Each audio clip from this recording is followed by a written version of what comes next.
Welcome to the Sports Innovation Institute podcast, located inside the School of Health and Human Sciences at IUPUI in Indianapolis, Indiana. I'm your host, Travis Smith, a proud sport management alum, adjunct faculty member, and associate editor of the Sports Innovation Journal here at IUPUI. On this podcast, we look to highlight the innovative practitioners and scholars in sports to learn and think the future of the industry together. Thanks for listening to the Sports Innovation Institute podcast.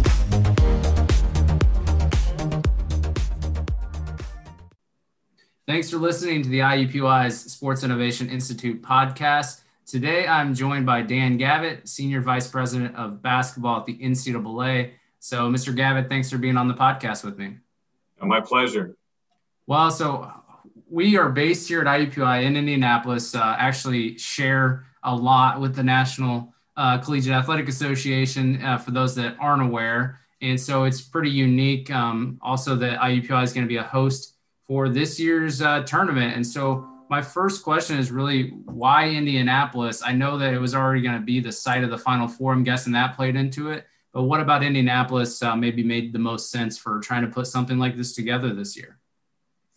Well, it's a great question. We've the basketball committee and staff that makes decisions and runs the tournament came to the realization in the fall, after studying what other leagues and events had done successfully with restarting sports safely and responsibly, that in order to have success and do it in a safe way, it really was going to require this year having the tournament in one geographic area rather than 14 different locations. Normally we would have the tournament, and trying to combine different medical protocols that are being employed in different states and counties.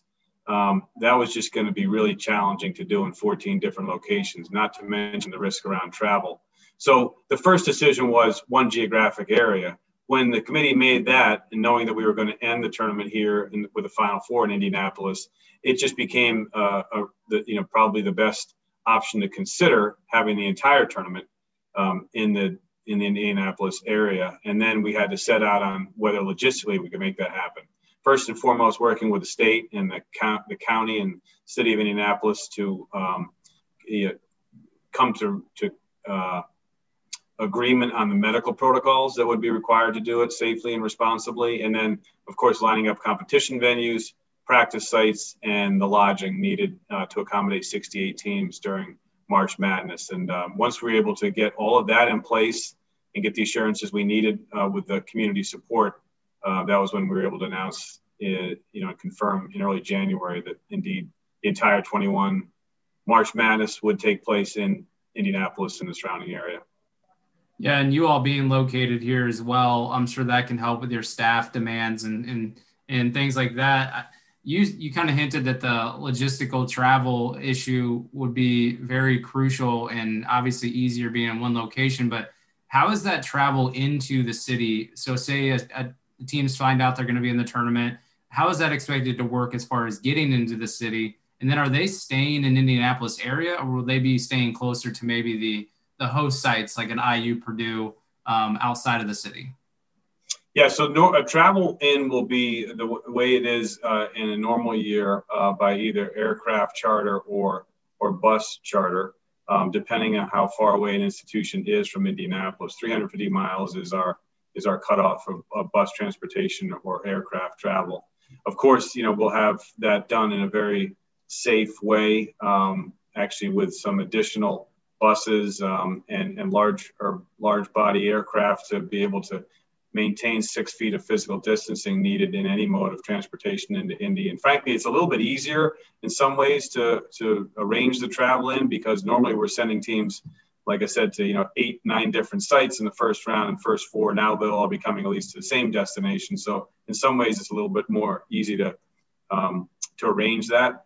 Then all these teams will stay in downtown Indianapolis in 4 hotels, all of which are connected to the Indiana Convention Center. The Indiana Convention Center will be a hub of activities where there will be practice courts and team meeting rooms for team preparation, as well as for study hall for teams during their stay in Indy. They will, as you note, we will have games in first four and first rounds at IU and at Purdue, but the teams will not stay there because those are in different counties than Marion County and Indianapolis. So maintaining that, consistency with the medical protocols and assuring the local officials that we would be housing all participants in the same controlled environment was fundamental to doing this here.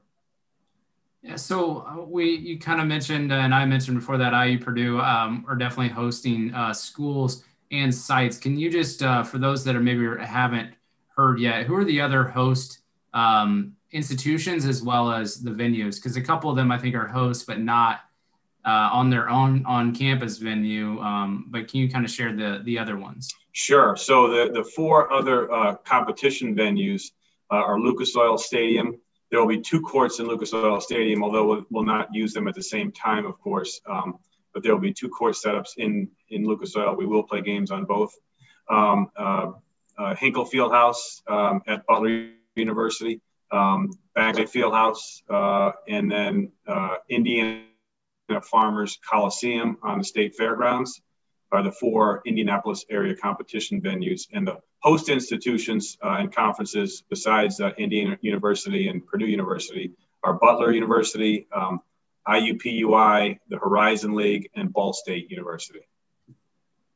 Thank you. And will the COVID testing be responsible for the host or as a particular company? Has that been decided yet? Since you said you are keeping it into Marion County, I'm sure there's some factors that play into that, right? There are. We're using a local health provider to do all the testing. Haven't announced specifically that yet, but we are using a local provider and very confident in that service. Well, one thing that people outside of Indianapolis might not be aware of is every year in February, the NFL pretty much comes here and does their combine. And so the city and the state of Indiana can obviously put on a good venue. And it sounds like the setup, because they take over the convention center and use the hotels for hundreds of people. And it sounds like this is going to be a similar thing that the city can actually handle and has some experience in doing before. Would you say that's kind of accurate, that maybe builds up some confidence to be able to pull this off? Yeah, very much so. I mean, the relationships that we enjoy with the NCAA headquartered in Indianapolis and the fact that we run many championships, including the Final Four here, every 5 years or thereabouts, make this a particularly comfortable and confident place to have this unusual tournament. The Indiana Sports Corporation and Visit Indy and so many local partners, of course, the Pacers and Bankers Life, Lucas Oil Stadium. I mean, and IUPUI and the Horizon League have been the host of the Final Four, pretty much every year. And so, including Butler and Ball State and IU and Purdue in those hosting responsibilities, give us a great level of confidence that we, are doing it in the right place and with the right partners, including the governor of Indiana, frankly, and the mayor of Indianapolis. The local government officials have been very supportive. Marion County Health Department, Dr. Virginia Kane. We are fortunate to have many deep relationships in civic and educational and business community here in Indianapolis, and we're leveraging all that to do this successfully. Yeah, and that's been a big focal point of Indianapolis over the last decade or so is hosting conferences and major events. And with that, I think the collaboration of the local and state government has been on full display. So I wasn't really surprised whenever this was announced that it could work. And so it sounds like the relationships of being here in Indianapolis is just huge, probably to make this happen. So that's good to hear. You mentioned the responsibilities of the host schools. What kind of just generally is the hosting responsibility of an institution when someone says, Ball State, I think, or whatever, be the host of a venue? What does that mean? Or an IUPUI with their arena? What is the hosting responsibilities generally? Well, generally speaking, if it involves a venue, it's running the operations of the venue. Butler University being a good example with Hinkle Fieldhouse. Their staff that manages and runs that facility during the year will be the staff that we rely on to set up and to be prepared, to host practices and games. They'll also provide the official table, personnel, scorers, clock operators, and PA announcers and the like.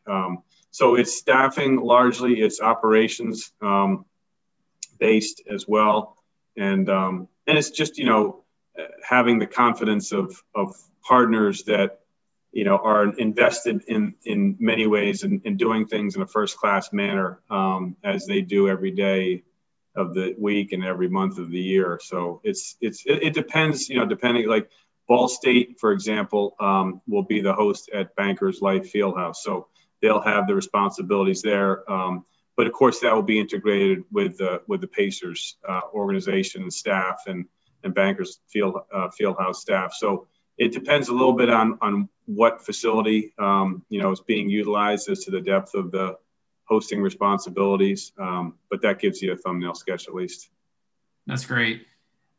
Talking about the Pacers, I believe the NBA, I think I heard you on another interview talk about how the NBA is not releasing their second part of their schedule yet, really helped with the Pacers venue scheduling. So can you kind of walk us through that as far as how that helped and what the result was?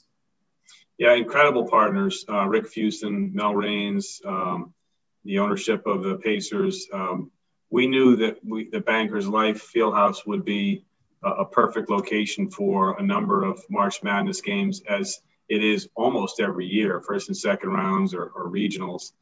So we had in mind a weekend initially of first and second round games when we were trying to figure out the complicated schedule around team arrivals and testing and quarantining and working with our broadcast partners on what the tournament schedule would be like.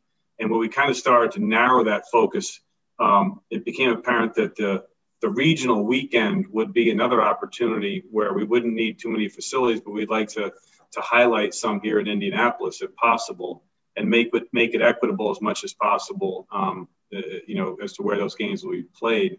And Bankers Life was not initially available beyond just one weekend, but we did go back and ask if there could be consideration given to adding an additional weekend, which is a challenge, obviously for the Pacers team and organization to give up additional dates. The state high school basketball championship will be held at Bankers Life as well, and I believe the Big Ten Women's Championship. So, but they were incredible partners, and considered it.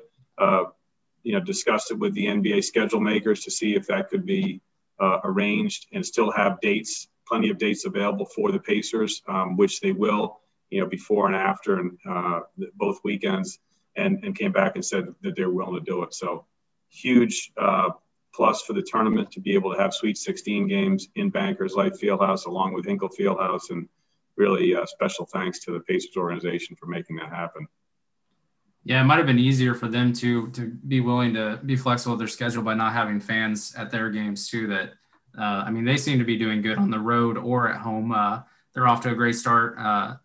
Now, the kind of to back up, we've talked a lot about all the nuances of this tournament, but what is the approval process or who is making these plans with you and your staff? Is it the D1 basketball committee? And, how's that kind of work?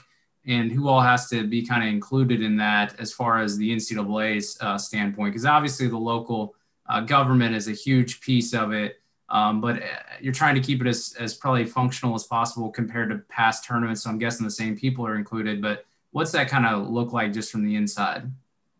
Sure. Well, you mentioned the Marion County Health Department and the State Department of Health of Indiana. They're certainly there from a health and safety perspective.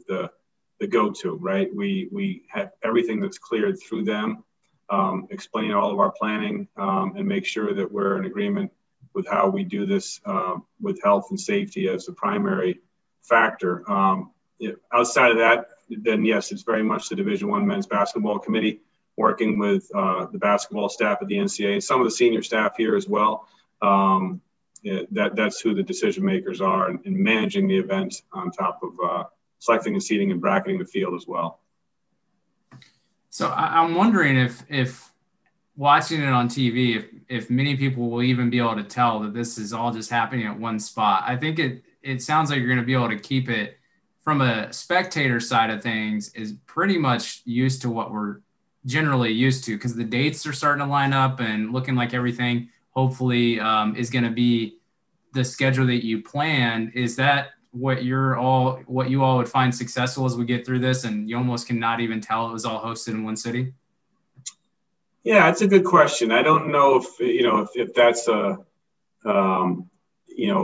primary goal, but the experience of the tournament for the student athletes and coaches and teams is very much front and center in our minds, along obviously with their health and safety first and foremost. So we are trying to add all of the bells and whistles and common kind of branding and setup that teams are used to during March Madness. Having the limited number of competition venues of different sizes and locations has challenged us to be creative in how we do that, and needing, for example, to space out benches by 6 feet between chairs, physical distancing. So there are definitely some challenges around setup and what it will look like and feel like to viewers. But our hope is, that when you turn on March Madness, that we're very confident the quality of play is going to be real high, because it has been all season. The excitement level of teams participating will be off the charts because it's a year removed from the cancellation of the tournament, and so we think that the presentation of the game will be really neat for viewers for sure. And they should already be exposed if they've been watching basketball this season. They're used to seeing most venues, everyone's spaced out so far and no fans. Or obviously, most people don't have fans, but a limited schools do. Hey listeners, a quick message and then we'll get right back to the interview. I wanted to quickly tell you that the Sports Innovation Journal is now accepting submissions. If you have or are looking for a place to publish your innovative thoughts and studies on the sports industry, then please consider the Sports Innovation Journal. We are an open access journal, and our target audience is the practitioner looking for answers to the questions and problems in their job, and we want to attract and publish researchers that are identifying and studying those questions and problems. If you are interested in learning more about the journal and wanting to submit or sign up to be a reviewer, then visit the link in the episode notes or email Dr. David Pierce, the editor and director of the Sports Innovation Institute, at dpierce3@iupui.edu, dpierce3@iupui.edu. Now let's get back to the interview. Is the women's D1 tournament, is it the plan there to also to be in a one single location, and would it pretty much run with the same goals in mind as the men's tournament? Very much so. The Women's Basketball Committee has announced just a couple of weeks ago that it would certainly be in one geographic area, similar to the men's championship, and have been working with San Antonio in that region as a potential site for the entirety of the women's championship. Haven't confirmed that yet, but have been working on the details that I mentioned earlier that the men's staff had to work through with the local health officials and the competition venues and hotels and practice sites. And I think that in very short order, we'll be hearing an announcement from the Women's Committee on confirming the site and format and all of the Women's Championship, but it is very much being modeled after the men's. That's great. So this isn't necessarily tournament related, but as the senior VP of basketball at the NCAA, are there any innovations or ideas you'd like studied, or think of things that need studied to advance the game of basketball in the future? Because your audience you're speaking to right now are researchers and practitioners. So is there anything that because sometimes the NIT will play on some innovations. Is there anything that you just wish, or you could see maybe needing studied, either coming out of this or just in generally with basketball and all the technology going on?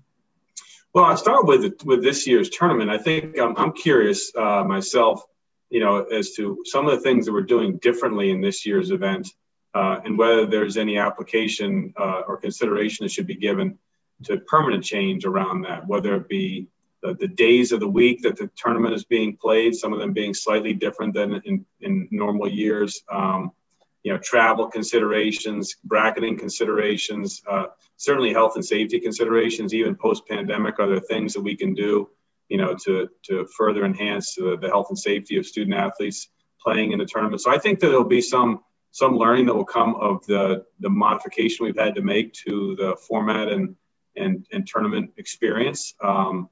Curious about that, as I think everybody is during this pandemic. What are the things we'll learn, during the pandemic that we may carry forward as best practices or innovation? And then more generally speaking, I think I've been very much an advocate for and supportive of the advancement of technology in college basketball. I think that college basketball, frankly, has fallen behind a little bit with other levels of the game in terms of embracing technology for coaching and teaching and engagement around the game. I think, of course, the NBA probably has set the standard there with 30 clubs and the resources that the NBA has with technology, whether it be, biometric technology or, teaching, video and other technology on the bench and in practices, as well as fan engagement, whether it be in arena or viewers. And I think at the same time, we've had innovation around the game, even at the youth level, with technology that is accessible and affordable. Something as simple as an iPad or a cell phone, a smartphone that can utilize some technology to help teach the game and to help players train in advance. We haven't embraced that in college quite as much. For example, we still don't allow for technology to be used in the bench area during games. Some of that is resource driven, some of that is competitive equity driven, but I just feel like those can't be excuses. We need to find a way to implement technology for the benefit of the players and the coaches that are growing up now much more so with technology as part of their basketball experience.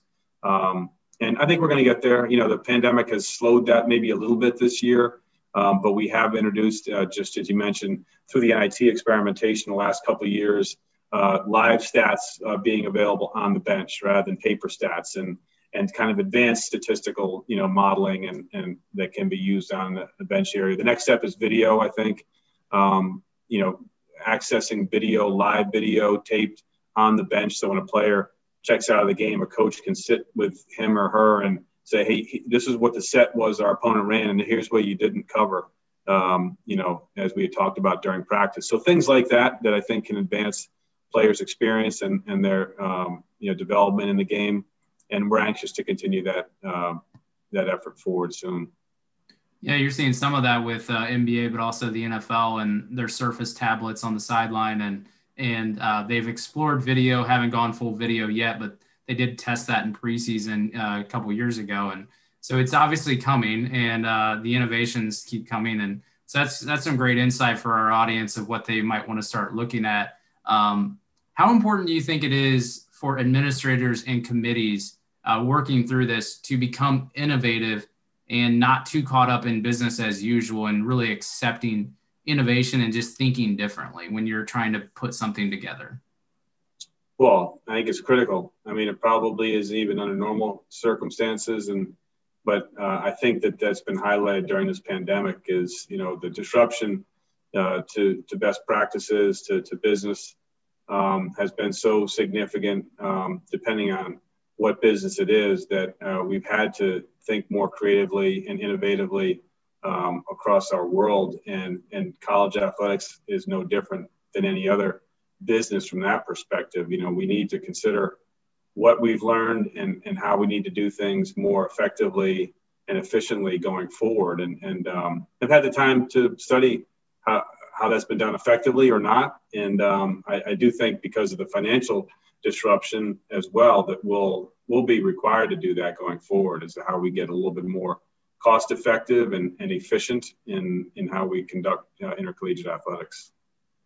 Well, my last question is kind of similar to talking about innovations, and something that I'm personally and professionally in my doctoral program thinking about is, if this goes really well, could could that be replicated in future NCAA tournaments? I know you might not be able to answer that right now, but it is something more of a comment too that I'm interested in, because you think about getting everyone to one spot, the economic impact on that one area, the safety way to harness everything. Students could, now they could be taking their classes online in a hotel without missing as much class. I'm sure all those things kind of factor in. That'll be good for this tournament. The economic activity, obviously, with no spectators outside family and the city's not really being fully operational, but it almost gives you that Super Bowl hosting site vibe, which would put a lot more emphasis on the bid process, I'm sure, from cities. But I know it's too early for you to be thinking about that, especially probably publicly, but is that something that you think will be on people's minds if this goes really well? I think it'd be natural for it to be, yeah. Like I said earlier, trying to learn from what this new experience is like and how we may be able to apply some elements of that going forward. Will certainly be a committee discussion this summer. I would hesitate and probably initially stop short of considering single site on any kind of an annual basis, simply because there's so many communities that want to be part of March Madness. When we have a bid process for first and second and regional rounds of the tournament, we get dozens and dozens of cities and institutions that bid, and we can't ever accommodate all of those interested parties. So, just the demand for the March Madness experience in local communities will probably would be a challenge to limiting the number of sites. I mean, I can't tell you the amount of disappointment that the committee and staff felt when they made the decision to go from 14 sites to 1, knowing that there would be 13 different communities that would be disappointed and impacted by that decision. But it was really necessitated this year because of the pandemic, and we don't second guess or regret that decision. But for that same reason, it's hard to imagine not going back out to the communities that have been such a big part of March Madness, embrace it so much, and frankly, help to grow the game of basketball and college basketball in particular by sharing it around the country. And I think it's one of the beautiful things about college basketball and this tournament is that it is embraced, in almost every state in the country. We haven't been to Alaska yet or Hawaii, but I'd love to find a way to do that. But from coast to coast and from north to south, large institutions and small, we have just communities that embrace this experience and that we couldn't do without, frankly, because our staff is not big enough to run a tournament without, institutional and conference hosts. So, but we could consider, fewer host sites, and condensing different rounds of the tournament. I mean, there's all sorts of models, I think, that could be considered. The women's championship, for example, is going to go to a kind of a super regional format in the coming years where rather than 4 different regional sites, there'll be a super regional, similar to what happens in the baseball championship, for example. So, yeah, I think we'll certainly try to learn from this experience and see what we can improve upon, always trying and pushing to see how we can make this tournament even bigger and better, and respect those that preceded us in doing that for those that are lucky enough to work on it now. Yeah, and Indianapolis is kind of the probably a bad example for thinking long-term about that, because we are used to so many basketball venues with so many universities in the downtown area, and then obviously IU, Purdue, Indiana State, Ball State. So we have probably a little bit more of facilities here in the state that are close to a major airport that is not a super condensed city where you could actually do that. And we're used to hosting a lot of events. And so that does make sense, but it's great to watch and just be able to see, kind of study this whole tournament experience and just hoping it's the best experience for the student athletes and keeping everyone safe. And it sounds like a lot of thought's been put into it. So Dan, thanks for being on the podcast with us. I'm sure the audience has learned a lot, and they're already probably drafting some research projects and writing those abstracts out as the tournament hits. Thanks, Travis. It's great to be with you. Appreciate the opportunity. Be well, stay safe, and enjoy March Madness in Indianapolis.